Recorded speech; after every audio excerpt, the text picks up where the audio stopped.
let's talk about seed capital. If you read the entrepreneur literature, there's zillions of books about how to raise money to start a company. And almost all of them talk about doing things that are actually really stupid. And they call it the friends and family round, or borrow money from your credit cards. These are really bad ideas. And the reason these are bad ideas is because the risks of starting new companies are totally unknown even by the founders.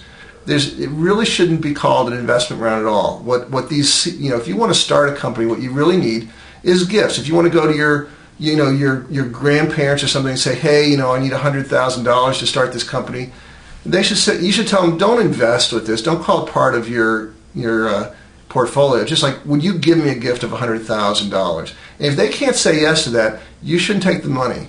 And this is a fundamental principle I've never seen written in any kind of entrepreneur literature. Now, this applies to any business, whether it's green sector or any other business. So how do you solve this problem that all new companies need that first stage capital, that seed capital? And it's really wrong for you to do it with your credit cards or with your parents and your friends and family. They don't know what they're getting into. They're just going to lose their money likely. And so we've actually set up a whole gift system, a whole way. It's a whole new method for getting capital in the hands of people that need it. And basically we're building out a system that's large enough that people can maybe donate $1, by creating these opportunities for people to say, hey, here's this really great idea. Isn't it worth going to the next stage? Yeah, they're going to make mistakes. They're probably going to lose all the money that you give them, but hey, what the hell? Let's all pitch in $1. Now, if we have a mailing list of 100,000 people, now that companies, and everyone gives $1, now that company's got $100,000, they can move to the next stage.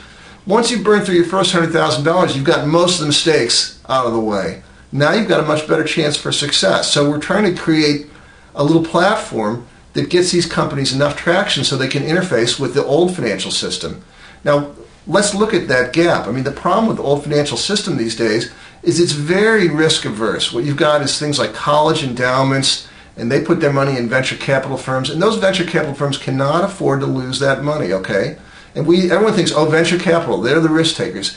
Wrong. Okay, venture capital companies invest in already successful companies, companies with proven track records, with a top-notch management team, with a history of profits, and they invest in companies they can buy and flip out into either a merger or an IPO. That is the role of venture capital.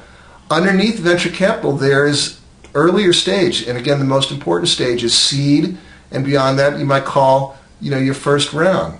So the chance of any company getting any of that kind of capital from a venture capital firm is about 1 in 500. That's commonly quoted statistics. And here's the problem. That's okay for the regular economy. Most companies, it's like, who cares really if they win or, if they succeed or fail, it doesn't really matter.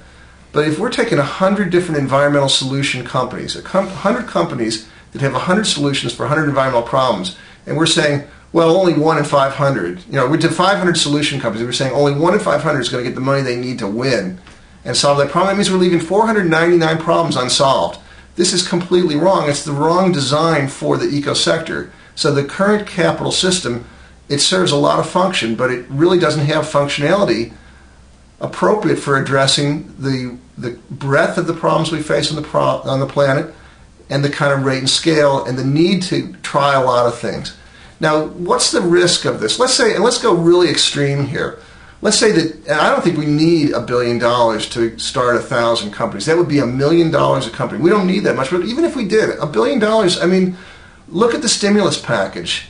I mean, if you go down line by line on that stimulus package, there's just billions and billions for the environment, but it's nothing for startups, zero.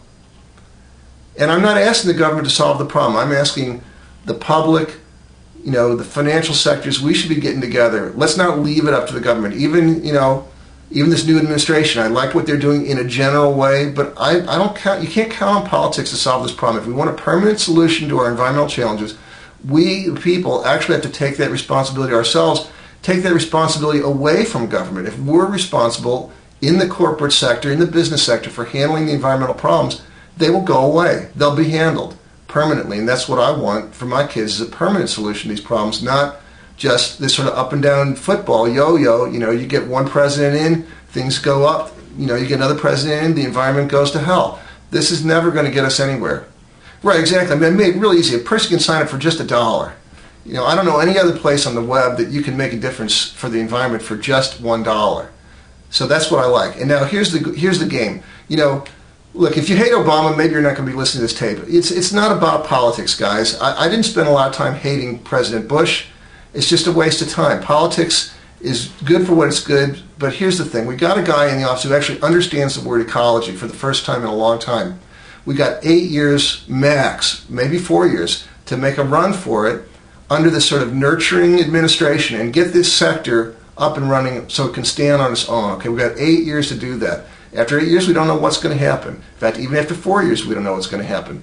So we got to make a run for it and get as many of these companies started. Because why? Because I worked in Congress. I know what goes on there. The companies, for the most part, create policy in Congress. That's the way it was designed from the very beginning. The U.S. government was designed so that powerful enterprises could have a place where they would negotiate with each other without killing each other.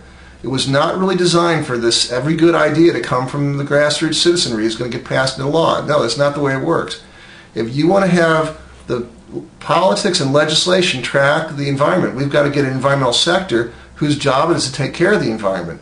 They're the ones that are going to make the solid policies, where the more ecological we go, the more money they're going to make. Just like right now, the more coal we dig out of the ground, the more bad policies we have, the more money the coal industry makes. And it's like, I don't even blame the coal industry. It's just a part of business. You align your values and your work with the political bodies that are there, the state and the federal level, governments. You go to those bodies and say, hey, make my company more successful. And 9 out of 10 times they do that for you. So if we got businesses whose job is protecting ecology, we go to those bodies and say, hey, look, these changes in law will make it easier for us to protect ecology. It'll make it easier for us to make more better paying jobs for people. It's just a simple, simple looking at reality the way it is. We got 8 years max and 4 years minimum to turn this economy around and plant, enough seeds that we've got a real green economy going forward, no matter who gets elected next time.